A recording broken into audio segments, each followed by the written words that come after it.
before we get into the story that you have to tell me, were you in the area during the blizzard of '49, and where were you? I was right here in Cheyenne. Okay. And how old of a guy were you in '49, approximately? Well, let's see, I was born in 32, so what would that make me, about 15 or something? Yeah, right. So do you remember the storm well here in Cheyenne? Oh, very well, yes. Can you tell me a little bit about what Cheyenne looked like during that storm? Well, the thing come in kind of unexpectedly on Sunday night, and of course in those days we weren't fortunate enough to have all the forecasts and everything we've got now, and it caught everybody kind of by surprise. And so the storm came in and it started snowing, and I think one of the things that was bad about the storm, it was so cold and the wind blew so hard, and the snow just kept piling up, and of course everybody stayed in. The streets and the town was pretty well closed down. And do you remember having days off from school then, or were the schools remained open? No, the school was closed for 3 or 4 days after that, till they could get the streets cleared and everybody back to normal again. Right. You know, I've been doing a lot of research, photo research, and I've found a bunch of photos of Cheyenne. I've got photos where there's cars buried almost up to their roofs, and huge snowdrifts kind of in downtown area. Oh yeah, the snow, the wind was so bad with it, is one of the things that caused the blizzard to be so severe, is the terrible winds with it.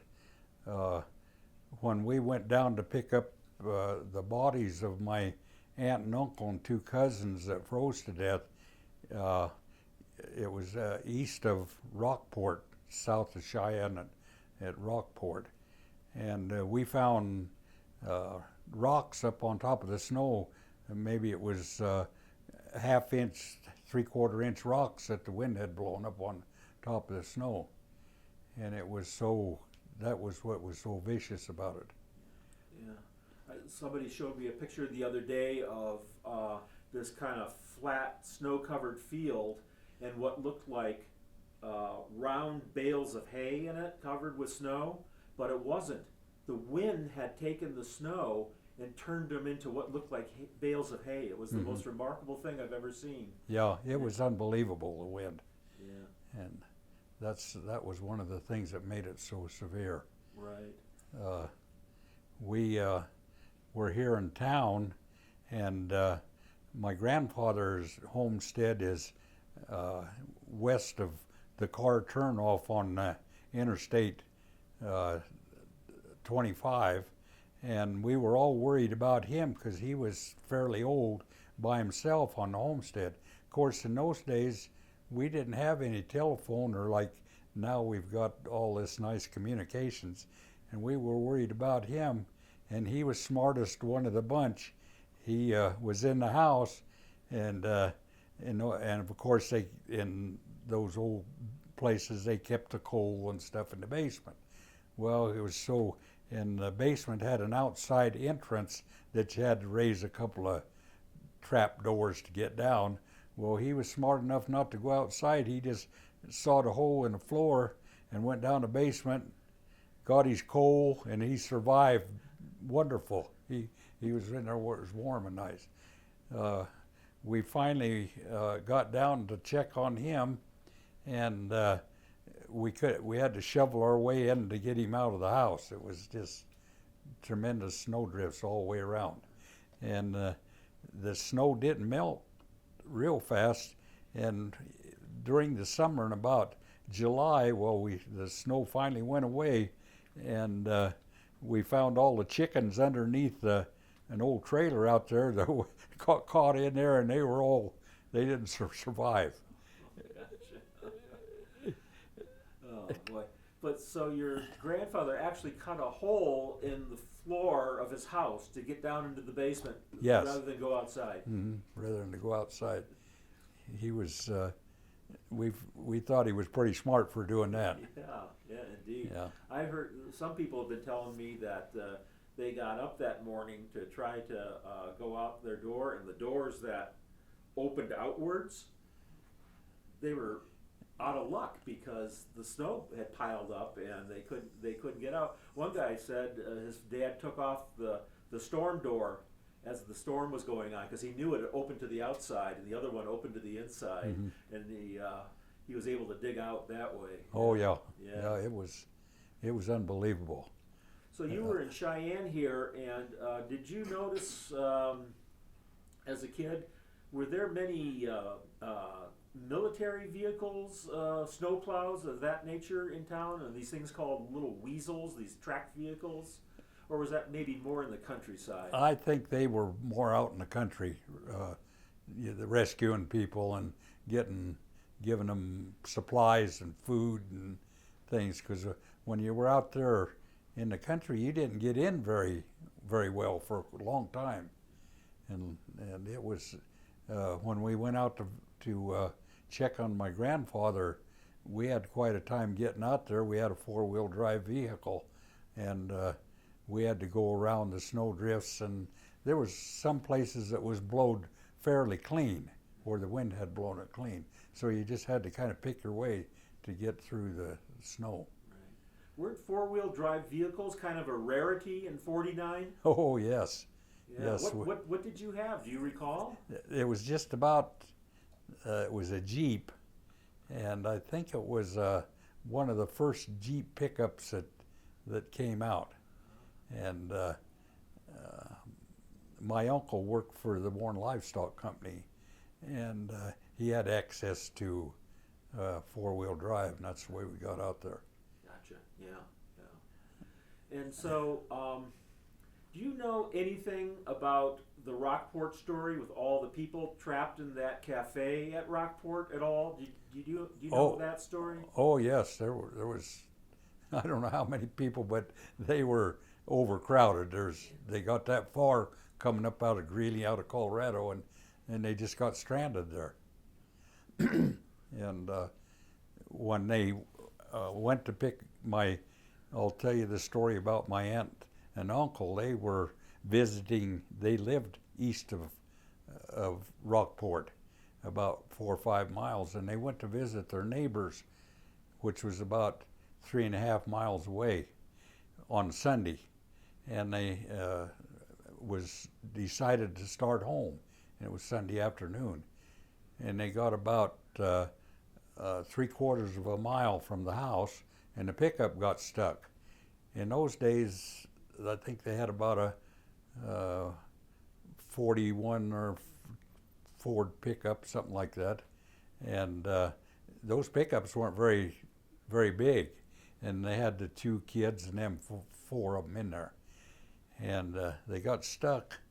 And so my uncle walked back to the house and got the neighbors, and they started down in their pickup, and they got a little ways from the house, and they got stuck. That's how fast this blizzard come up.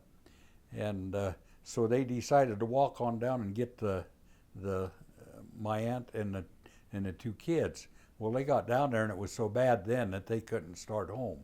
And apparently they decided they'd stay in the pickup, and a lot of storms blow over, overnight. Well, they stayed, and it got colder and colder, and so they decided that they'd start back.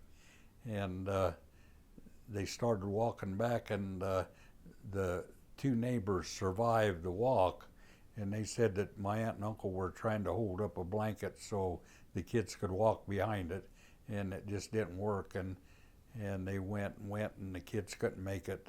And when they found the bodies, well, my aunt was reaching down on her knee to get the little girl, and she froze in that position. And my uncle was trying to hold up the boy, and they found him froze in that position. The 2 neighbors walked on towards their house, and they were lost.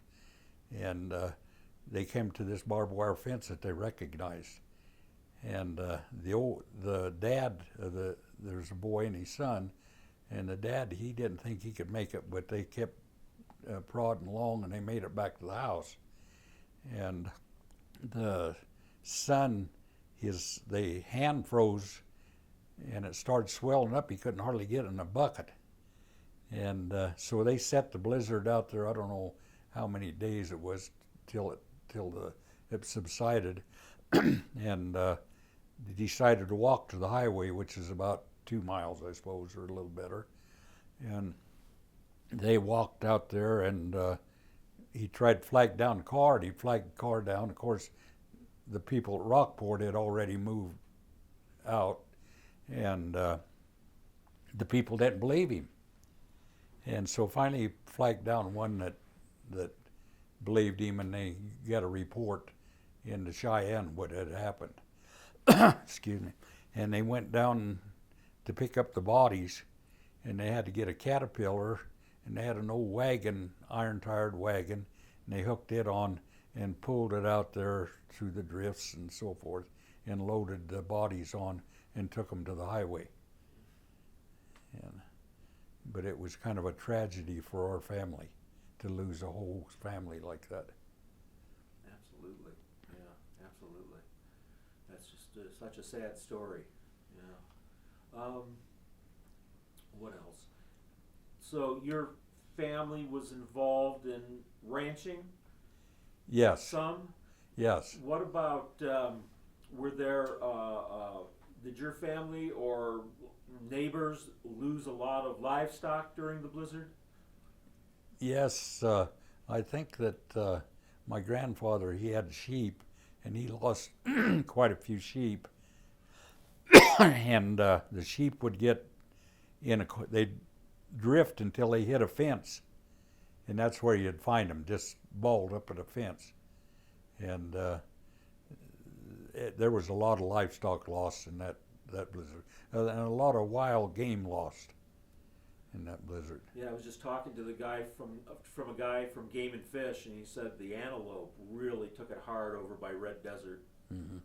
Yeah. And interestingly enough, a lot of them were hit by trains because that's where it was clear, and that's where they drifted down to. Yeah. What else? I had something in my head, and now it's gone. I think that's it. Unless there's anything else that you can remember and want to talk about. Yeah, that's about Yeah. the worst of it is the bad part of it is nowadays we don't realize how things were because we've got cell phones and we've got flip on the television that tells us when the snow is coming and how much, and we're very fortunate to be in a situation where we have those things to rely on. Right. Yeah, it was certainly there. I guess they called in the U.S. Army eventually with a big bulldozer operation and to dig out the West, because it wasn't just Wyoming, as you know. It was northern Colorado and Nebraska and a lot. The railroad was drifted in and snowed in for days before they could get out the drifts all cleared off. Right. Well, Keith, I think that's going to do it. We can fold this up. Okay. Turn on